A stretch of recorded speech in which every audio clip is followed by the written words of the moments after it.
What's going on, people? How you doing? TK coming at you. Just want to ask a simple question. What is the solution to economic freedom in the 21st century? Most people were going to say more job. A job is based on linear income and there's only a fixed amount of time within a day, so that's the wrong answer. Why is it that people cannot answer that question? What is the solution to financial freedom in the 21st century? Why is it you can't answer that question with assets? Think about minimizing your liabilities, income shifting towards things more important, spending money on things that make money, compound your returns over time, and make that be your primary focus. Buy assets that appreciate. Utilize compounding so that you can flip what you receive so that it builds. That's not the answer that the average person is going to give you when you ask that simple question, what's the solution to financial freedom in the 21st century? Well, if you focus on assets and you concentrate on compounding your return, then time works in your favor, because the longer you do it, the more you build. The bank of you begins to grow, and decentralized assets are owned, managed, and controlled by you, so you have the opportunity to dictate how those assets are spent. So financial literacy, education in what it takes to be successful isn't really taught in school. The only thing they tell you how to do in school is to be a perfect employee and go with the flow. So it doesn't matter that your flow doesn't produce enough income. You know, your job is not meant to make you rich, right? If that's the case, then there wouldn't be a pyramidal structure of inequality. Your job is not meant to make you rich. Your job is meant to keep you coming to work every single day, right?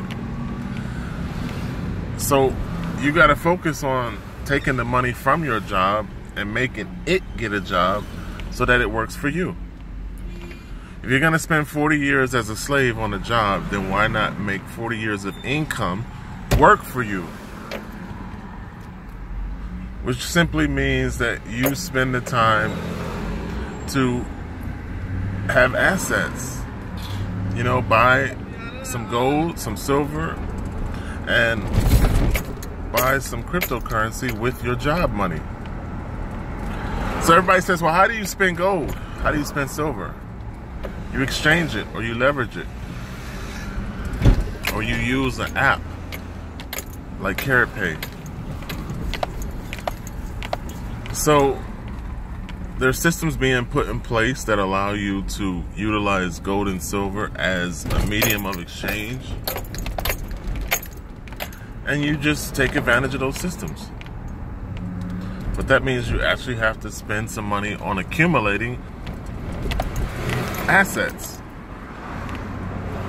You know, there are tangible assets like real estate, land, residual businesses. But people say, well, I can't afford those type of assets. But you can leverage your way up to affordability.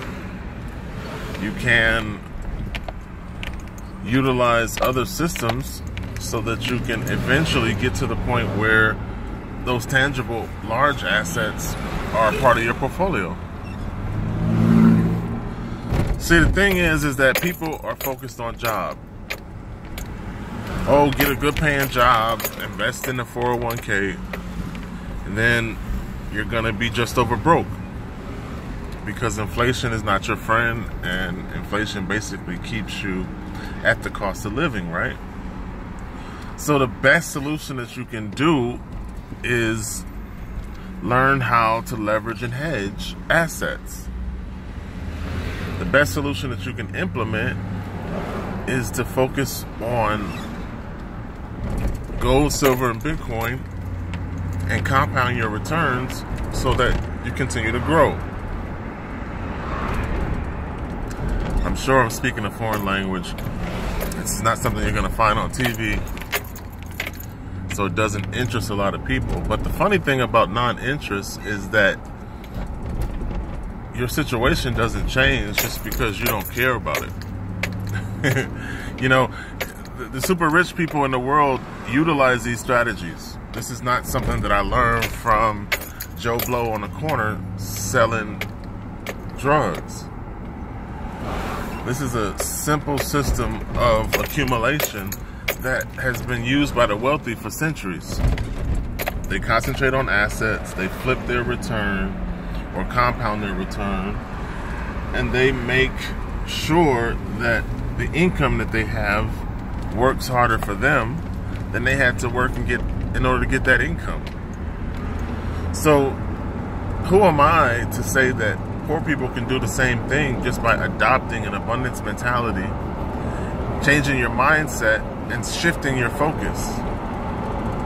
If you focus on assets and you make that a priority in your financial future, then you're setting yourself up for success. It's just that simple. That's not something that I can easily teach or convey because a lot of you guys don't have the ears to hear.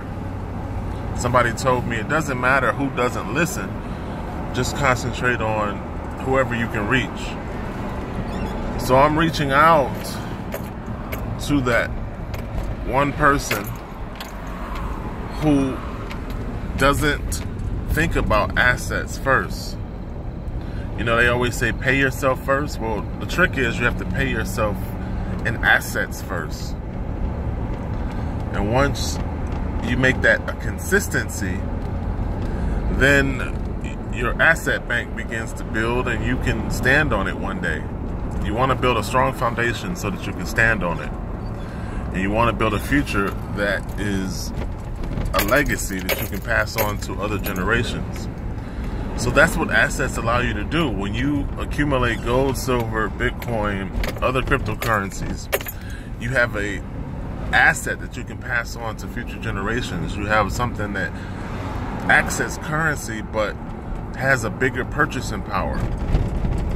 So when you spend it, it spends further. It's a higher form of money. So all you have to do is be consistent about saving in assets and learn how to compound. That's really what it takes to elevate your current status. Hopefully somebody out there will take this message serious and start to do it, because financial freedom is an individual choice. I can't put a gun to your head and make you buy Bitcoin or gold or silver. But I guarantee if you own it, it's going to spend further than having paper that's in a mattress or some bank account. Cyprus, Venezuela, Zimbabwe, it's going to happen again, and it's going to happen in other countries. But if you have gold, silver, and Bitcoin, it doesn't matter when Cyprus happens again. It doesn't matter when 2008 repeats itself, because you'll still be able to economically participate in society with your gold, silver, and Bitcoin. That's the reason why you want to have financial insurance. You want to have tangible assets that appreciate over time, so that when the time comes, you can lean on those assets and you can still eat. Hyperinflation devalues paper to the point where you need more paper to buy the same thing. So gold, silver, and Bitcoin doesn't devalue in the same way that paper devalues, and allows you to still be able to participate economically no matter what paper does. So think about it as a plan B, and then ask yourself, what's your plan B?